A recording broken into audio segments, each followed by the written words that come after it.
Madam, ಸಹಜವಾಗಿ ಅವರ ಮದುವೆ ಅಂದರೆ ಒಂದಿಷ್ಟು ವೈಯಕ್ತಿಕ ಜೀವನದ ಬಗ್ಗೆ ಅಂದರೆ ಆಪ್ತವಾಗಿ ಮಾತಾಡುವಾಗ, ಮುಕ್ತವಾಗಿ ಮಾತಾಡುವಾಗ ನಿಮ್ಮ ಹತ್ರ ಎಲ್ಲ ಶೇರ್ ಮಾಡ್ಕೊಳ್ತಿದ್ರ ಹೇಗೆ? ಜೊತೆಗೆ ಮದುವೆ ಸೆಟ್ ಆದಾಗ ನೀವು ಅಂದರೆ ಎಲ್ಲೋ ಒಂದು ಕಡೆ ಸೇರಿದ್ದು, ಅವರಿಗೆ ಶುಭ ಹಾರೈಸಿದ್ದು, ಮದುವೆಗೆ ಹೋಗೋಕ್ಕಾಗುತ್ತೆ ಅಲ್ವ ಅನ್ನೋಂಥ ರೀತಿಯಲ್ಲಿ ಅವರಿಗೆ ವಿಶ್ ಮಾಡಿದ್ದಂಥ ದಿನಗಳು, ಅವತ್ತಿನ ದಿನಗಳು ಹೆಂಗಿತ್ತು ಅಂತ, ಏನೆಲ್ಲ ಮಾತನಾಡ್ತಿದ್ರು, ಹೇಗೆ ಹೇಳ್ತಿದ್ರು ಅಂತ?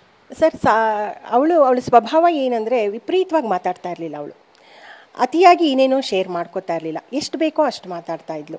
ನಾವು ಎಕ್ಸ್ಪೆಕ್ಟ್ ಮಾಡ್ತಾ ಇರಲಿಲ್ಲ. ಒಂದು ಹುಡುಗಿಗೆ ಮದುವೆ ಸೆಟ್ ಆಗಿದೆ, ಅದು ನನ್ನ ಮಗಳ ಪಾತ್ರ ಮಾಡ್ತಾ ಇದ್ದವಳು ಅಂದಾಗ ಒಂದು ಶುಭ ಹಾರೈಸೋದು ನಮ್ಮ ಕರ್ತವ್ಯ. ನಮ್ಮ ಶೂಟಿಂಗ್ ಒಂದು ಬ್ಯುಸಿನಲ್ಲಿ ಮದುವೆಗೆ ಹೋಗೋಕ್ಕಾಗದೇ ಇರಬಹುದು. ಸೊ ಹತ್ತಿರ ಸಿಕ್ಕಿದಾಗ ಒಂದು ವಿಶ್ ಮಾಡೋಣ, ಏನೋ ನಮ್ಮ ಕೈಲಾದ ಗಿಫ್ಟ್ ಕೊಡೋಣ ಅಂತ ಹೋದ್ವಿ. ಹತ್ತಿರದಲ್ಲೇ ಅವಳದು ಬೇರೆ ಯಾವುದೋ ಶೂಟಿಂಗ್ ನಡೀತಾ ಇತ್ತು. ಹಾಗಾಗಿ ಹೋಗಿ ಅವಳಿಗೆ ವಿಶ್ ಮಾಡಿ ಬಂದ್ವಿ. ಆವತ್ತಿನ ದಿನವೂ ನಾವೆಲ್ಲ ಶುಭ ಹಾರೈಸಿದ್ವಿ. ಅವಳು ನಮಗೆ ಥ್ಯಾಂಕ್ಸ್ ಹೇಳಿದ್ಲು, ನನಗೆ ನಮಸ್ಕಾರ ಮಾಡಿದ್ಲು, ತುಂಬ ಪ್ರೀತಿ ಮಾಡ್ತಾಯಿದ್ಲು, ಸಂತೋಷವಾಗಿದ್ಲು ಸರ್. ಅದು ಬಿಟ್ಟರೆ ಆಮೇಲೆ ನಾ ಮದುವೆ ಹೋಗೋಕ್ಕಾಯಿತು. ನನಗೆ ಮದುವೆಗೂ ಹೋದೆ, ಮದುವೆಗೆ ಹೋಗಿದ್ವಿ, ಆಶೀರ್ವಾದ ಮಾಡಿದ್ವಿ, ಊಟ ಮಾಡಿದ್ವಿ, ಮಧ್ಯಾಹ್ನ ನಾವು ಬಂದ್ಬಿಟ್ವಿ ಅಷ್ಟೇ. ಮದುವೆ ಆದ ನಂತರ ಜೀವನ ಶೈಲಿ ಆಗಿರ್ಬೋದು, ಬದುಕಿನ ರೀತಿ ಆಗಿರ್ಬೋದು, ಏನಾದ್ರು ಮಾತಾಡಿದ್ರೆ? ಇಲ್ಲ, ನಮಗೆ ಮದುವೆ ಆದಮೇಲೆ ಅಷ್ಟೊಂದು ಕಾಂಟ್ಯಾಕ್ಟಲ್ಲಿ ಇರಲಿಲ್ಲ ನಾವು. ಆಗಾಗ ಯಾವಾಗಾರ ನನ್ನ ಸ್ಟೇಟಸ್ ನೋಡಿದಾಗ ಅಮ್ಮ ತುಂಬ ಚೆನ್ನಾಗಿ ಕಾಣಿಸ್ತಾ ಇದ್ದೀರಾ, ಅಥವಾ ನನ್ನ ಮಕ್ಕಳ ಬಗ್ಗೆ ಏನೋ ಅದೆಲ್ಲ ಒಂದಷ್ಟು ಮೆಸೇಜ್ ಹಾಕೊಳ್ಳು ಬಿಟ್ಟು ಅವಳು ತನ್ನ ವೈಯಕ್ತಿಕ ಜೀವನದ ಬಗ್ಗೆ ನನ್ನ ಜೊತೆ ಯಾವತ್ತೂ ಮಾತಾಡಿಲ್ಲ ಸರ್. ಕೊನೆಯದಾಗಿ ಅಂದರೆ ನನ್ನ ನವಂಬರ್ 8 ನನ್ನ ಬರ್ತ್ಡೇ ಇತ್ತು. ಅವಳು ನನಗೆ ವಿಶ್ ಮಾಡೋಕ್ಕೆ ಅಂತ ಫೋನ್ ಮಾಡಿದ್ಲು.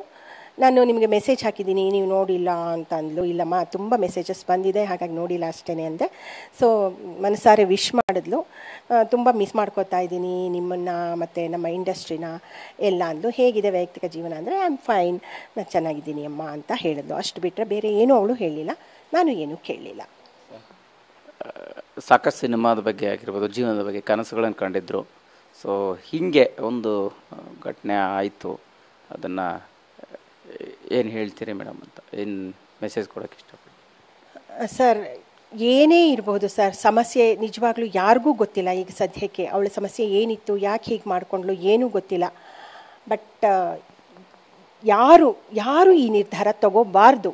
100% ಹೇಳ್ತಾ ಇದ್ದೀನಿ, ಇದು ತುಂಬ ತುಂಬ ತುಂಬ ತಪ್ಪು ನಿರ್ಧಾರ. ಬದುಕಿಗೆ ಹೆದರ್ಕೊಂಡು ಆಗಿ ಓಡಿ ಹೋಗೋದಿದೆಯಲ್ಲ, ಅದು ತುಂಬ ತಪ್ಪು ಅಂತ ನನಗನ್ಸುತ್ತೆ. ಯಾಕಂದರೆ ಅವ್ರ ತಾಯಿ ಇದ್ದಾರೆ. ಒಂದೇ ಒಂದು ಅವಳು ಹೇಳಿದ್ದು ಅಂದರೆ, ಬ್ರಹ್ಮಗಂಟು ಮಾಡುವಾಗ ಅವ್ರ ತಂದೆ ತೀರ್ಹೋದ್ರು. ಒಬ್ಬ ಮನಸ್ಸಿರೋ ಒಂದು ವ್ಯಕ್ತಿಯಾಗಿ ಅಥವಾ ಅವಳ ತಾಯಿ ಪಾತ್ರ ಮಾಡ್ತಾ ಇರೋ ಒಂದು ಹೆಣ್ಣಾಗಿ ಅವಳಿಗೆ ಸಮಾಧಾನ ಮಾಡಬೇಕಾಗಿರೋದು ನನ್ನ ಕರ್ತವ್ಯ. ಆವಾಗ ನಾವು ಸಮಾಧಾನ ಮಾಡೇ ಮಾಡ್ತೀವಿ. ಸಮಾಧಾನ ಮಾಡಿದಾಗ ಅವಳು ತಾಯಿ ಬಗ್ಗೆ ಹೇಳ್ಕೊಳ್ಳೋಳು, ನನ್ನ ತಾಯಿನ ಚೆನ್ನಾಗಿ ನೋಡ್ಕೋಬೇಕು, ಹಾಗೆ ಹೀಗೆ ಅಂತೆಲ್ಲ ಹೇಳೋಳು. ಈಗ ಆ ತಾಯಿ ಜೀವ ಎಷ್ಟೊಂದು ನೊಂದ್ಕೊಂಡಿರುತ್ತೆ ಅಲ್ವಾ? ಸೊ ಈ ನಿರ್ಧಾರ ತುಂಬ ತಪ್ಪು. ಯಾರು ಯುವ ಪೀಳಿಗೆ ಜನ ಆಗಿರ್ಬೋದು, ಯಾರೇ ಆದರೂ ಏನೇ ಆದರೂ, ಏನೇ ಸಮಸ್ಯೆ ಬಂದರೂ ಎಲ್ಲಕ್ಕೂ ಒಂದು ಪರಿಹಾರ ಇದ್ದೇ ಇರುತ್ತೆ. ದಯವಿಟ್ಟು ಅದನ್ನು ಹೇಗಾದರೂ ಪರಿಹರಿಸ್ಕೊಳ್ಳಿ. ಇಂಥ ಒಂದು ತಪ್ಪು ನಿರ್ಧಾರ ಮಾಡ್ಕೊಂಡು ಹೇಡಿಗಳ ಹಾಗೆ ಓಡಿ ಹೋಗಬೇಡಿ ಅಂತಲೇ ನಾನು ಹೇಳ್ತೀನಿ ಸರ್.